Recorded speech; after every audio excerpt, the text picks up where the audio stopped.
جو لوگ دنیا سے چلے جاتے ہیں ہمارے بزرگ، ان کو ثواب پہنچانے کے لیے اگر ہم کسی کو بلاتے ہیں، بچوں کو یا کسی حافظ قرآن کو کہ قرآن پڑھیں، تو کیا وہ ثواب انہیں ملتا ہے؟ دوسرا سوال یہ ہے کہ مرنے کے بعد انسان کی زندگی،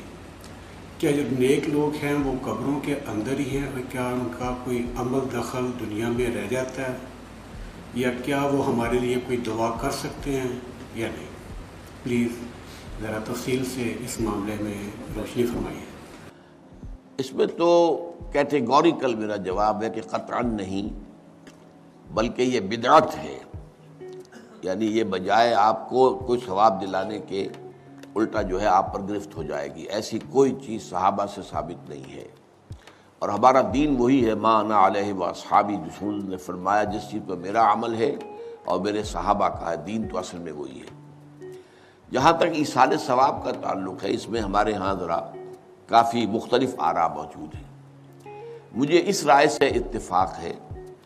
کہ مالی اگر کوئی عبادت ہے، اس کا ثواب آپ اپنے کسی فوت شدہ بزرگ کو منتقل کر سکتے ہیں۔ مطلب آپ نے کسی بیوہ کی کوئی مدد کی ہے، کسی یتیم کی کوئی مدد کی ہے، کسی دینی کام میں پیسہ لگایا ہے، کوئی صدقہ جاریہ شروع کیا ہے خدمت خلق کے لیے وغیرہ وغیرہ، تو اس کی تو جو ہے اس کے ثواب کو منتقل کیا جا سکتا ہے کہ اللہ اس کا ثواب میرے والد یا میری والدہ کے روح کو پہنچا دے۔ جسمانی نہیں، آپ نماز پڑھ کے کہیں اس کا ثواب، یا روزہ رکھ کر کہیں کہ اس کا ثواب، یا یہ کہ آپ قرآن پڑھ کر کہیں، یہ آپ ہی کو ثواب ہوگا، آپ خود پڑھیں گے آپ کو ثواب ہوگا۔ البتہ ایسے تمام افعال کے بعد جب آپ اللہ سے دعا کریں گے، یہ نہیں کہیں گے کہ میرے اس فعل کا ثواب منتقل کر دے، اے اللہ میرے والدین کی مغفرت فرما، تو یہ کوئی نیک کام کرنے کے بعد جو ہے اس دعا کی تاثیر جو ہے وہ بڑھ جاتی ہے۔ بس اس پہلو میں انڈائریکٹلی اس کا ایک تعلق بن جائے گا، ورنہ یہ کہ وہ اس طریقے سے بچوں کو بلانا اور پڑھانا اور یہ جو ہے سوئم میں کرنا اور قرآن خوانی کی محفلیں، یہ سب بدعات ہیں، اور یہ در حقیقت دین میں اضافے ہیں، اور ان کی کوئی حقیقت نہیں ہے۔ دیکھیے، انسانی زندگی کے یہ 3 دور ہیں: حیات دنیاوی جو ہماری پیدائش سے شروع ہو کر اور ہماری موت پر ختم ہو جائے، پھر حیات برزخی موت سے لے کر قیامت کے دن تک، اور پھر حیات اخروی ہے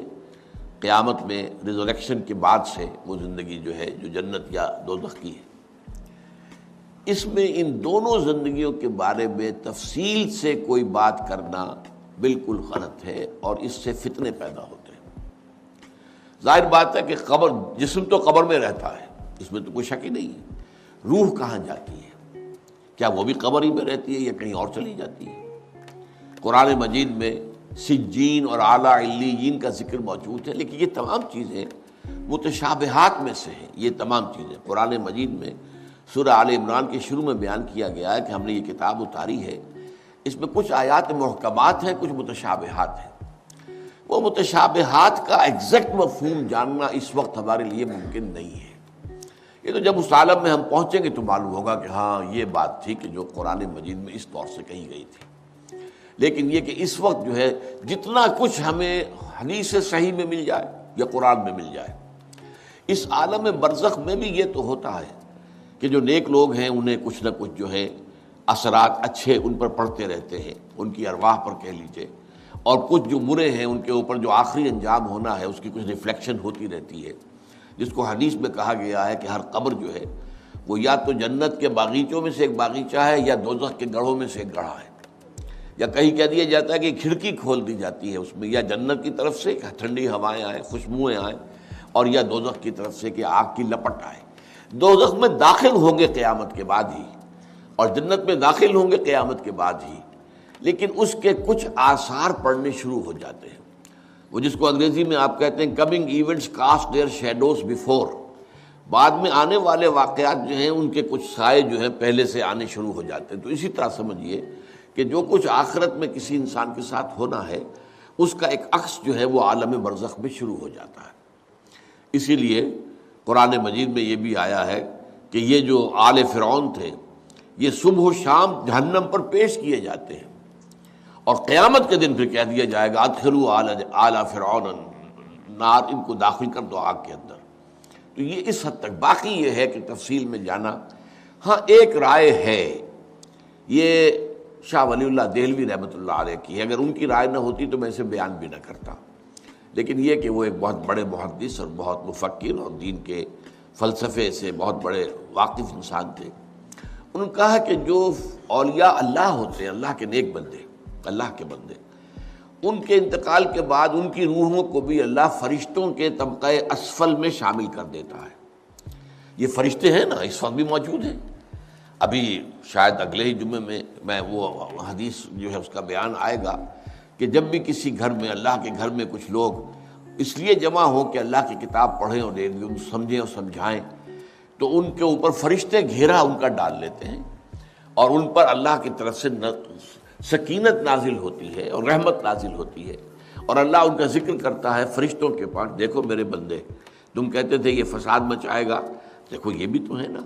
جو میرے کلام کو پڑھنے کے لیے میرے گھر میں جمع ہیں. تو فرشتے ہیں موجود، ہم میں سے ہر ایک کے ساتھ 2 فرشتے موجود ہیں. تو یہ فرشتہ اسفل ہے، سب سے نیچے، جو دنیا کے کاروبار کو چلانے میں اللہ تعالیٰ کے سول سرونٹس ہیں. پھر اس سے اوپر کے فرشتے ہیں، اس سے اور اوپر کے فرشتے ہیں، پھر مقربین ہیں جو اللہ تعالیٰ کے قریب ترین فرشتے ہیں. لیکن یہ کہ ملائکہ کے طبقہ اسفل میں شامل کر لیتے ہیں تاکہ جو کام اللہ تعالیٰ ملائکہ سے لیتا ہے وہ ان سے بھی لینے شروع کر دیتا ہے. لیکن ہمیں یہ اجازت نہیں ہے کہ ہم فرشتوں کو پکار کر کہیں کہ اے فرشتے، اے جبریل، اے میکائیل، یا فلاں، اے منکر، جو یا میرے جو ہے کرامن کاتبین، میرا یہ کام کر دو. نہیں، یہ شرک ہو جائے گا.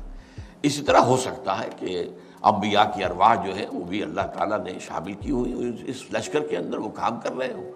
اور وہ اللہ تعالیٰ کے حکم سے مختلف معاملات جو ایگزیکیوٹ کرتے ہوں، لیکن ہم کسی کو پکار نہیں سکتے. بس یہ اگر آ گیا میدان تو یہ پھر جو ہے شرک شروع ہو جائے. هي الحلقات تحفظني بآيات من القرآن، هي الحلقات تملأني بحب المصطفى